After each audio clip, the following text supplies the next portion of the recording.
4 or 9 p.m. Big Brother has called Sally to the diary room. Sally, Big Brother has a task for you inspired by your two great loves, fashion and bed sheets. I knew there'd be a bedsheet task, I knew it. Right, kids. We got a task. Yeah. I'm a fashion designer, right? I know you wouldn't know it, but I am. Are you? And in an hour's time, we've got to model bed sheets. We can customise them. That's so cool. Yeah. I'm gonna bedazzle mine up. You make me this, bring me up, bring me down, play it sweet, make me move like a freak. I think you need a theme as the head designer. The theme is Midsummer Night's Dream. Brings me down, It's like America's Next Top Model. move like a freak. Paddy, do you want some ribbon or something? No. Don't be so shy, play with me, my dirty boy. Can't Oh, the bleeding. It's okay, whatever. so shy, play with me, my dirty boy. Do I just look like a big bag of washing?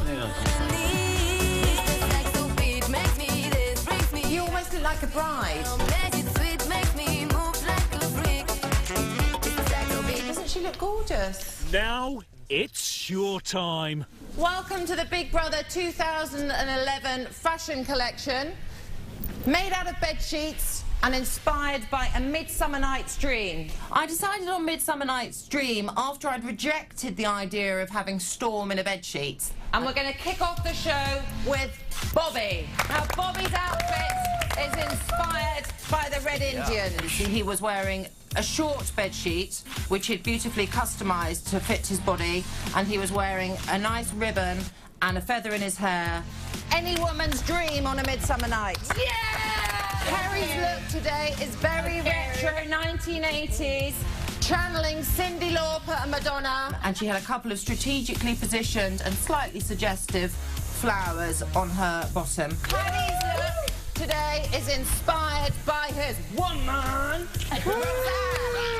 And it was a statement, it was a gesture of love to his wife of 34 years, sort of channeling David Beckham.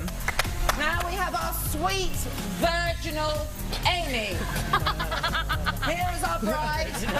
So she was wearing a beautiful white bedsheet, suggestively positioned, but you know, very demure, I hasten to add, very demure. And now I am very proud to present Darren. Now, Darren is made for the catwalk. He struts slowly along, and he was channeling the Red Indians. Whose bedsheet look today is feminine and inspired by motherhood. So it was a maternal vision of a bedsheet on a midsummer night. Look at this specimen walking in front of us. He's my hot new talent, and then the finale of Lucian's performance was when he just ripped open his bedsheet. Superstar! And she just channeled Pocahontas, Big Brother. It just... I was moved to tears. Futuristic! We have Superman meets Lois on a midsummer night. And the unique thing about Jedward's performance today is they came off Planet Jedward and they didn't sing about Jedward or even talk about Jedward. They were totally focused on the bed sheets. Mistress of the design, the creators! This is the classic bed sheet. Anybody can do this at home, and I am so grateful to have had the opportunity to showcase my bedsheet collection in front of the nation.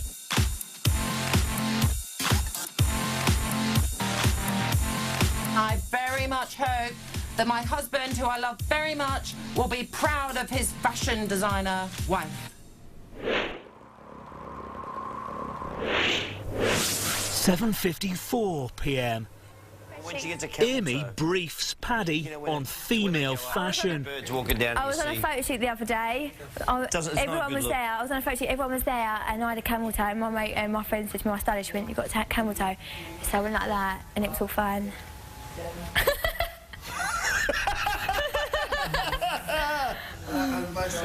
I can't handle this anymore. I didn't understand it.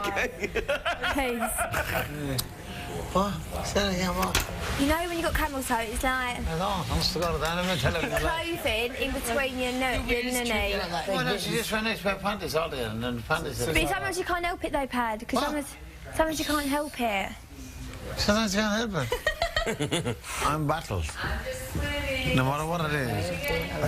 A woman don't say things like that. No. No, I'm battled. I really believe my heart and soul. A woman should never talk like that. She's a good girl. She's trying to educate you. Son, I don't want to be educated. I know you don't. I know you don't, mate. Jedward are wearing hot pants in the sauna. All a sauna is, okay, is a wooden box with a fire in it, and you're basically like being smothered. We're not like roasting ourselves, no. We're not like going to get sunburned, no. Kerry is telling the housemates about the time she was robbed at home 4 years ago. 3 masked men came in the house with a butcher's hook, a sledgehammer. In your house? Yeah. You caught me? No, Were and you then in the house? Yeah. Were your children in the house? I had Heidi in my arms. We were downstairs in the cinema room. Yeah. And it was the only place I couldn't see my cameras. And they came in, I was on my laptop and Matt was on his Xbox, and they came walking in. My baby was in a car seat, and he went, get her out the room, meaning me. I was shaking, I was so scared. And then they wanted to tie us up, but we was like, we can't get to the baby if you do that. And so one of them watched me, while the other one had Mark by a knife and marched him around the house and took out everything, our watches, wedding rings, the whole lot, TVs, Mark's car. An hour and 10 minutes it lasted. I was a mess. I was absolutely a mess. I was like in the toilet. I literally pissed myself in the toilet, crying. I thought this is it. I'm going to, God, I thought I'm going to die now. And they put us in the bathroom and put the pool table in front of the toilet. They were like only young kids, you could tell. One of them was cocky and like going, you carry on, we'll slice you up. And the other one was like, hey mate, just chill. And they just kept calling each other bro. No, some code names and stuff. They called bro. They called Did they ever get caught? Sorry? Did they ever get caught? No. You're caught. And they took my credit cards. So much asking for your PIN number as well when they took your card. I gave them everything. I said, I told them where everything was. You just give it. I just didn't care. What would you do? I would too. When you're in that situation and I had my baby in my house, I was like, I don't care. I ended up in the Priory after that. Horrible. I didn't move back in the house or anything. I was just like, I can't live there. I don't. No. Should we talk about something really happy? Huh? Yes, let's talk about your camel toe. 9:44 p.m. Jedward are building sand castles. They're too small, aren't they? No, that one's good. Fine, just make loads. Yeah, they don't need to be... They just need to be... Yeah, you'll have to come over the house when we get out. I'll cook lunch with Alyssa. You get on really well. This is great. She's a good girl, really good girl. Yeah. Paddy just reminds me of one of the lads, one of my boys from back home. Yeah, he's lovely, man. Get on very well with him. Yeah. Yeah. So even Edward over there chatting to everyone there, do you know what I mean? Listen, I'll tell you what, they're the most resilient. They don't give a fuck what goes on. If there's an argument, they fucking run back through the door. They just get away from it. It's like they're in their own little world. You know when people say your circle is so tight, you don't need anyone else. Yeah. They don't. Absolutely. Shit. They don't care.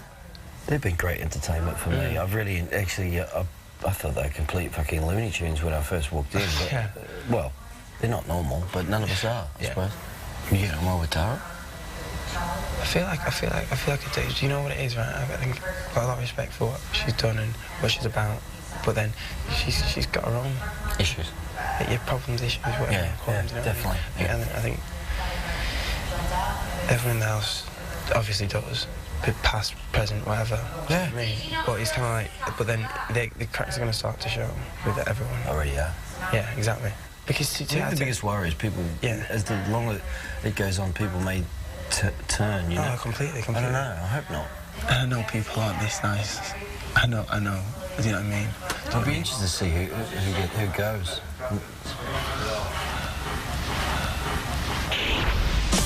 Coming up, Jedward in threesome shocker.